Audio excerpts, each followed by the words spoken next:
લક્ષ્મીના અહંકારને ઉતારવા માટે માત્ર આ વાત દેવર્ષિ નારદે કરી છે.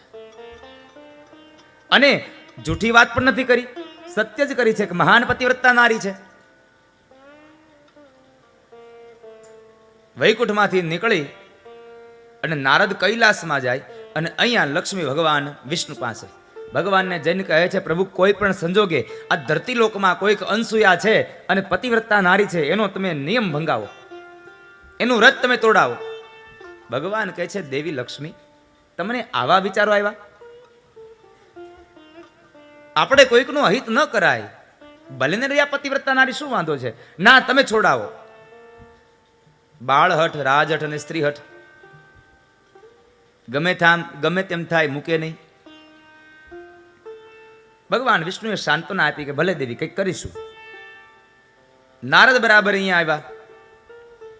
ભગવાન શિવ પાસે જાય ત્યાં માર્ગની અંદર માં ભવાની સતી ભગવાન શિવની પૂજા કરી અને થાળ લઈ અને ફરી પાછા જાય છે. એટલે થાળમાં એક લાડુ છે અને લાડુનો પ્રસાદ દેવર્ષિ નારદને મળ્યા, નારદને આપ્યો.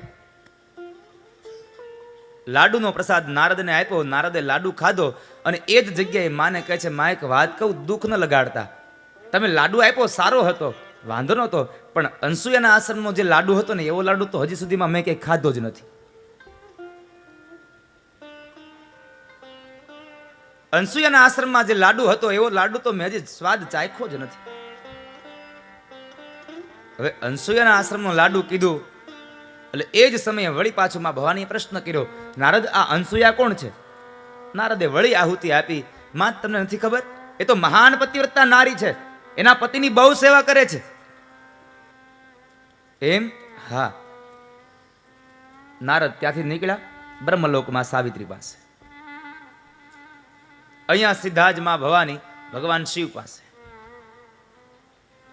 શિવ પાસે જઈને કહે છે, પ્રભુ કોઈ પણ સંજોગે ધરતી પર કોઈક અનસૂયા છે અને એ અનસૂયાનું પતિવ્રતાનો જે નિયમ છે એને તમે તોડાવો. ભગવાન શિવ કહે છે, દેવી તમને આવા વિચાર આવે?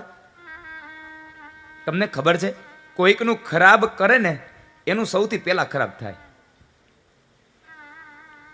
ખાડો ખોદે ને સૌથી પહેલો એ જ ખાડામાં પડતો હોય છે, પછી બીજા. આપણે કોઈકનું અહિત ન કરાય, નહીં કોઈ પણ સંજોગે તમે આ વ્રત તોડાવો. ભગવાન શિવ કહે છે, ચાલો કંઈક કરીશું. અહીંયા બ્રહ્મલોકમાં પણ એ જ પ્રમાણે સાવિત્રી પાસે અનસૂયાનો મહિમા ગાયો અને અનસૂયાનો મહિમા ગાયો અને એ જ સમયે સાવિત્રીને પણ અગ્નિ ઈર્ષાનો ભભૂકો. ત્રણેય દેવીઓ ભેગા થયા, ત્રણેય દેવતાઓ ભેગા થયા. હવે ત્રણેય દેવતાઓ વિચાર કરે છે કે જાવું કેમ, શું કરીશું આના વ્રતને તોડાવવા. ભગવાન વિષ્ણુ કહે છે, કામ કરીએ, આપણે ભિક્ષુકના રૂપમાં જઈએ અને જ્યાં જઈશું ત્યાં અને ભિક્ષા માગીશું, અને કદાચ અનસૂયા ભિક્ષાને લઈને આવશે તો આપણે એને કહીશું કે તમે અમને નિર્વસ્ત્ર થઈ અને ભિક્ષા આપો, તો અમે ભિક્ષા લઈએ, નહીં તો અમે ભિક્ષા ન લઈએ. જો આપણી સામે નિર્વસ્ત્ર થશે એટલે પતિવ્રતાનો નિયમ તૂટી જશે. ત્રણ દેવો ગયા છે ભિક્ષુકના રૂપમાં. માં અનસૂયાના આશ્રમના દરવાજે જઈને ભિક્ષામ દેહીનો અવાજ કર્યો. માં થાળ ભરીને લાવ્યા છે ભિક્ષા પાત્રનો. ભિક્ષા પાત્ર આપવા માટે તૈયાર થયા, પણ દેવતાઓ લેવાની ના પાડે છે. અમે આમ ભિક્ષા નથી લેતા. તો શું આપું તમને ભિક્ષામાં? અરે અમે તો નિર્વસ્ત્ર થઈ, અમને જો અમને ભિક્ષા આપે તો અમે ભિક્ષા લઈએ છીએ, નહીં તો ભિક્ષા નથી લેતા. માં અનસૂયા થોડા મૂંઝાયા છે, શું કરું? જો નિર્વસ્ત્ર થઈશ તો મારો પતિવ્રતાનો નિયમ તૂટી જશે. પરપુરુષની સામે નિર્વસ્ત્ર થવું એ પતિવ્રતાનો નિયમ તૂટે.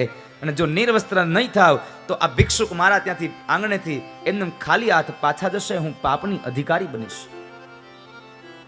આંગણે આવેલો અતિથિ પાછો ન જવો જોઈએ. આંગણે આવેલો ભિક્ષુક પાછો ન જવો જોઈએ. કારણ કોને ખબર કયા રૂપમાં કોણ આવીને જતું રહેશે.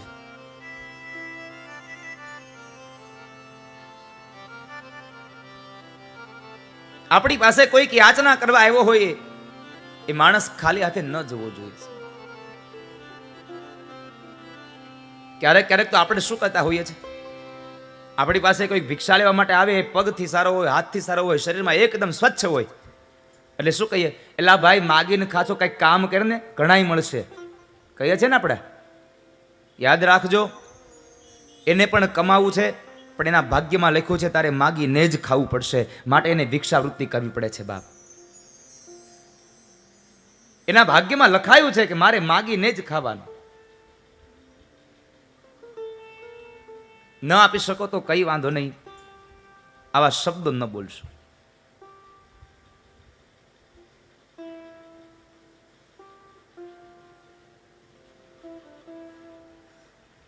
અહીંયા આગળ 3 દેવોએ ભિક્ષાની માગણી કરી, નિર્વસ્ત્રની. હવે માં અનસુયા વિચાર કરે શું કરું. પણ અનસુયા એ પતિવ્રતા નારી હતા અને પોતાના પતિની સેવા કરીને એટલું તપ કર્યું છે, એટલી સિદ્ધિને પ્રાપ્ત કરી છે, કઈ વાંધો નહીં. પોતાની કુટિયામાં ગયા છે અને કમંડળ જારી લઈ આવ્યા. 3 દેવતાઓની સામે આવ્યા, 3 ભિક્ષુકોની સામે આવી, જમણા હાથમાં પાણી ભરી, અંજલિ ભરી અને ભગવાન સૂર્યનારાયણને સાક્ષી રાખીને કહે છે કે હે ભગવાન, મેં મન વચન કર્મથી મારા પતિની સેવા કરી હોય અને મેં સ્વપ્નમાં પણ પરપુરુષને મારા મનમાં અધિકાર ન આપ્યો હોય, તો 3 આવેલી વ્યક્તિઓ 6 મહિનાના બાળક બને. જ્યાં પાણી છાટ્યું તો 3 દેવતાઓ બ્રહ્મા, વિષ્ણુ અને મહેશ 6 મહિનાના બાળક બની ગયા છે. 6 મહિનાના બાળક બન્યા છે. અને કહેવાય છે કે માતા અનસુયા એમને પોતાના ઓરડામાં લઈ ગયા, નિર્વસ્ત્ર થઈ અને 3 દેવતાઓને માએ પૈપાન કરાવ્યું છે, ભિક્ષા આપી છે. ઘણો સમય થયો, 3 દેવતાઓ પાછા આવ્યા નહીં. આ 3 દેવીઓ ઉભા છે, વિચારે છે ભગવાન કેમ નહીં આવ્યા હોય, ભગવાન કેમ નહીં આવ્યા હોય. અને એ સમયે બરાબર દેવર્ષિ નારદ ત્યાંથી પસાર થાય છે. નારદને ઉભા રાખ્યા, નારદ ઉભા રહો, આ ભગવાન ગયા હજી આવ્યા કેમ નહીં, જરા જોવો ને. નારદ કહે છે માં એક વાત કહું, તમારે જો ભગવાનને જોતા હોય તો તમે 3 અનસુયાના આશ્રમમાં જાઓ અને અનસુયા પાસે માફી માંગો, કારણ તમારા 3ના પતિદેવ ત્યાં 6 મહિનાના બાળક બનીને રમે છે.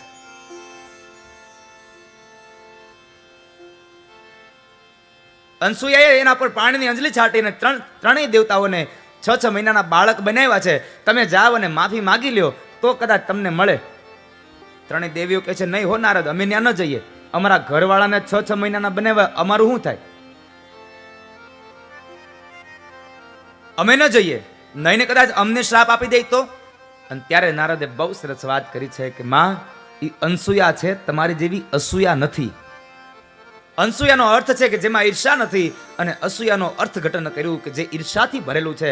તમારું પાત્ર ઈર્ષાથી ભરેલું, તમે અસૂયા છો અને એ અનસુયા છે. જાઓ, એ તમને જરૂરથી માફ કરશે, માટે આપ જાઓ. 3 દેવીઓ આવ્યા છે માં અનસુયાના આશ્રમમાં, માં પાસે આવીને માફી માગી છે.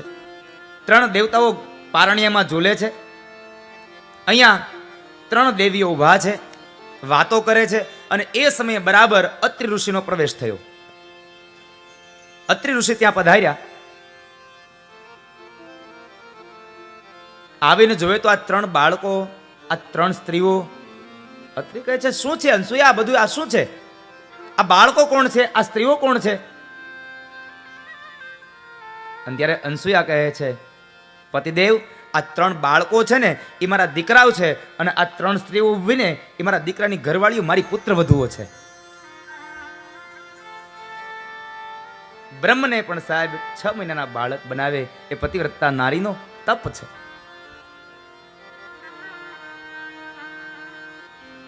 અત્રિ ઋષિ આંખો બંધ કરીને જ્યાં જુએ તો ઓહો, બ્રહ્મા, વિષ્ણુ ને મહેશ, લક્ષ્મી, ભવાની ને સાવિત્રી, આ 3 દેવીઓ. અને એ જ સમયે અનસુયાને કહે છે કે દેવી, તો જગતના બાપ છે, આને દીકરા ન કહેવાય, અને આ 3 જગતની માતાઓ છે, આને આપણી પુત્ર વધુઓ ન કહેવાય. 3 દેવોને ફરી પાછા અત્રિ ઋષિએ પાણીની અંજલિ છાટી અને પોતાના મૂળ સ્વરૂપમાં લાવ્યા છે. બાળ સ્વરૂપમાંથી ફરી પાછા મોટા થયા. અને એ જ સમયે માતા અનસુયાની આંખમાંથી અશ્રુની ધારાઓ વહે છે. એક તો ઘણા સમયે દીકરાઓ મળ્યા હતા, અને એમાંથી પણ આજ ક્ષણભરમાં મને દીકરાઓ વગરની બની ગઈ. માતા અનસુયાની આંખમાંથી અશ્રુની ધારા વહે છે.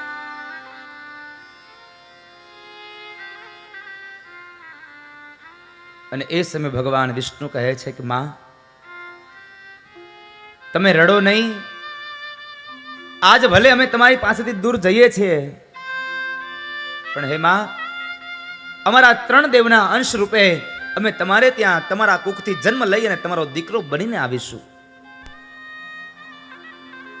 3 દેવતાઓ 3 દેવીઓને સાથે વિદાય થયા અને કહેવાય છે કે સમયાંતર થયો અને માગશર મહિનાના શુક્લ પક્ષની અંદર માતા અનસુયાના કુખથી ભગવાન દત્તાત્રેયનું પ્રાગટ્ય થયું. બોલીએ દત્તાત્રેય મહારાજ કી જય.